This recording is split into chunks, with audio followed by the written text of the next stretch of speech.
Good morning, FHS. Today is Wednesday, February 3rd, day one with periods running A, B, C, D, E. I'm Emily Scruton. And I'm Cassidy Slayman. On today's episode of Flyer News, we will be hearing about a robbery that occurred at Jefferson Hills, as well as news about the upcoming Tony Awards. We will also be hearing about Yahoo staff cutback, and along with much more coming up on Flyer News.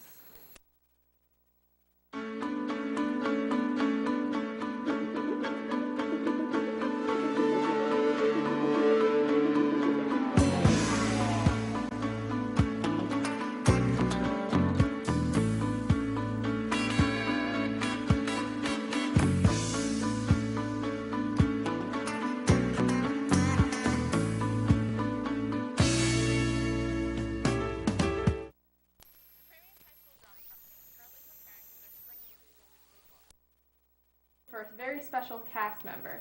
We have Benji and Chad with more on that story now. This spring, the Framingham Drama Company will perform Legally Blonde. This musical calls for 2 live dogs on stage, so the drama company will have to audition for dogs to perform in the play. We sat down with director Chris Brindley to hear more about this story. My name is Chris, and I'm the director of Legally Blonde here at FHS this spring. FHS Drama Company is really excited to be doing this contemporary pop rock musical. And for those of you who know Legally Blonde, the movie, Elle Woods has a dog named Bruiser, who's a Chihuahua, and Paulette, the hairdresser, has a dog named Rufus that's a bulldog. And so we've never actually had a show at FHS with one animal, let alone 2 real animals on stage. And this past summer, I got an opportunity to work with a real dog in The Wizard of Oz in a production that I directed. And it was incredibly challenging to have a real animal on stage because they're not an actor. They don't know how to be on stage. The show goes up the second week in May, so May 12th, 13th, and 14th. If anyone has a dog, they should contact me directly at my email address, and we would love to audition them and meet the dogs and see if they work out. We'll be auditioning dogs as the requests come in. So as soon as I get emails, I'll start meeting up with dogs and seeing which ones will work best for our show, because they will have to be in rehearsal pretty soon. We're going to start rehearsing in the end of February, early March.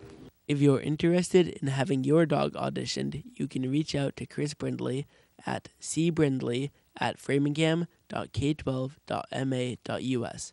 Reporting for Flyer News, this has been Benji Kling. Let's take it back to the desk. CBS announced on Tuesday that James Corden, host of The Late Late Show, will be hosting the 70th Annual Tony Awards.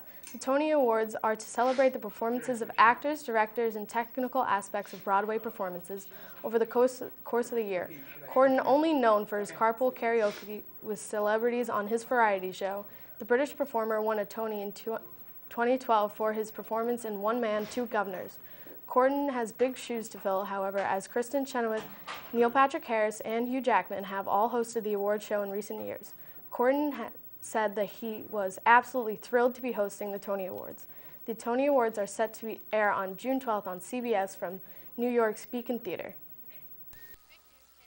On Tuesday afternoon, as they announced their plans for the future of their company.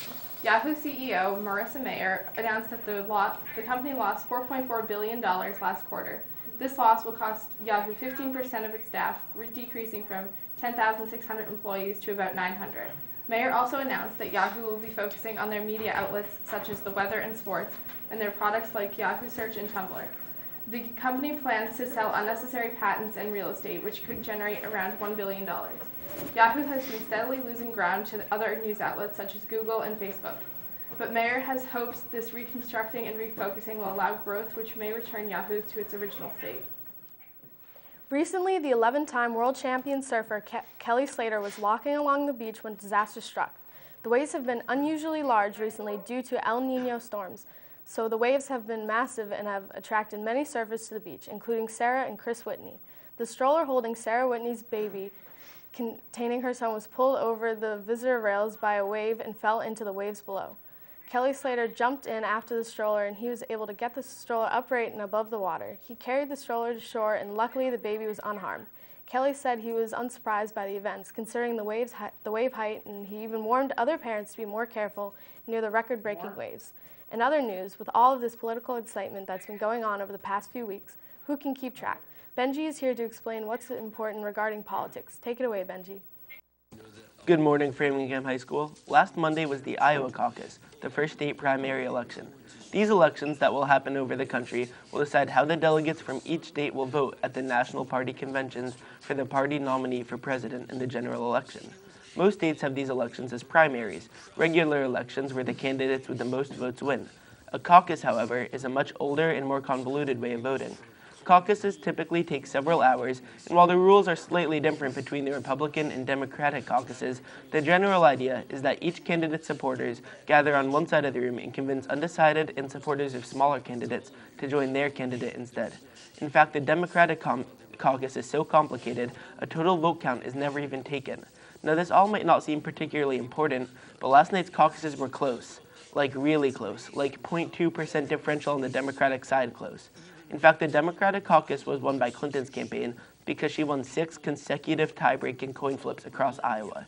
The fact that we live in a society where coin flips can decide elections while total vote counts aren't even taken is almost as crazy as the fact that Clinton won 6 straight flips.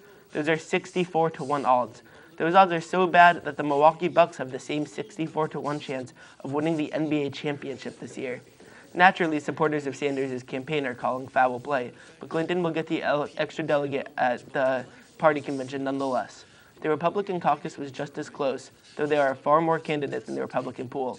In a close but not Milwaukee Bucks taking home the title close race, Ted Cruz edged out Donald Trump to get a 2-delegate lead at the RNC. Even worse for Trump, Marco Rubio made a sudden rise and tied him for 7 delegates each from Iowa.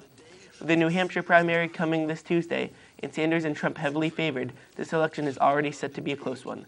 With the current political news, this has been Benji Kling. Let's take it back to the desk. Hey, Cassidy, what's your favorite part of Flyer News? The pledge, of course, and we have Robin to lead us. That's my favorite part, too. Take it away, Robin. Stand up next to you and defend her still today. 'Cause there ain't no doubt I love this land. God bless the USA.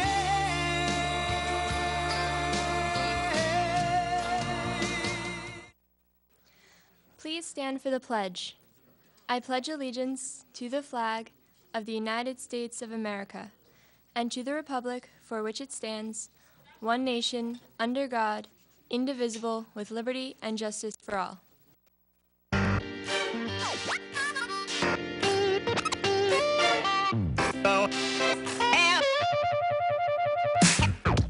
Have no place to go.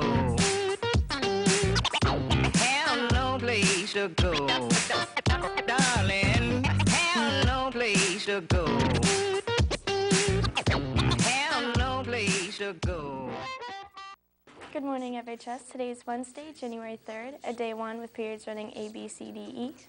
There is a faculty meeting after school at 2:15 in the auditorium. Girls varsity ice hockey has a home game against Braintree at 4, and boys varsity ice hockey has a game at Braintree. Also, we have a Legally Blonde promo.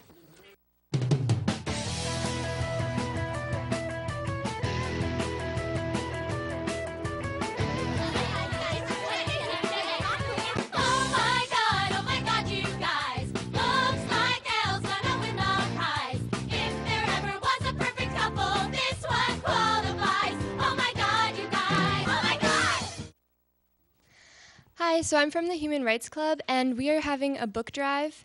The organization that the books go to is called More Than Words, and it helps at-risk teens to learn business skills and really empowers them. It's a great cause, so please donate. Thank you. Hey guys, so you just saw that promo for Legally Blonde auditions. We're just reminding you that auditions are this Friday after school in the auditorium. If you're interested, please come out. It's a great way for people to get involved, and if you're a senior, it's a great way to go out with a bang your senior year. As you can tell from the promo, it's going to be a fun musical. You should definitely be a part of it. If you want to audition, you can email the drama company. It's fhsdramacompany@gmail.com. So do that, or talk to any of the officers if you want the audition information. But come out and audition. Oh, wait, not done. Sorry. Seniors, we are still selling our quarter zips, so you should definitely buy them. And everyone else in school, you should also buy them, so we can all have them and be one big happy quarter zip family. Also, the seniors only, we're buying, or teachers, I guess. We're selling our seniors T-shirts. They're long sleeve, so those are awesome. And also, we have a CPK benefit night on Friday. It's all day, so if you want to get lunch there or you want to do something, just go to CPK. Hey guys, this is an announcement for all sophomores. We're going to have steering in E208 at 2:10 on Thursday. It's really important that everyone comes so we can plan upcoming events. Thanks. Good morning, Isabella. How are you? Good. I'm going to keep my announcement short and sweet so we can go off to our next period classes. But I think you already said a reminder of the faculty meetings this afternoon from 2:15 to 3:15. And that's it for me. Have a good day. Well, that's it from us. If you want to see this broadcast again, you can catch us at 5 and 8 o'clock on channels 8 Comcast, 15 RCN, and 41 Verizon Fios. I'm Cassidy Slatman. And I'm Emily Scruton. Have a great day, FHS.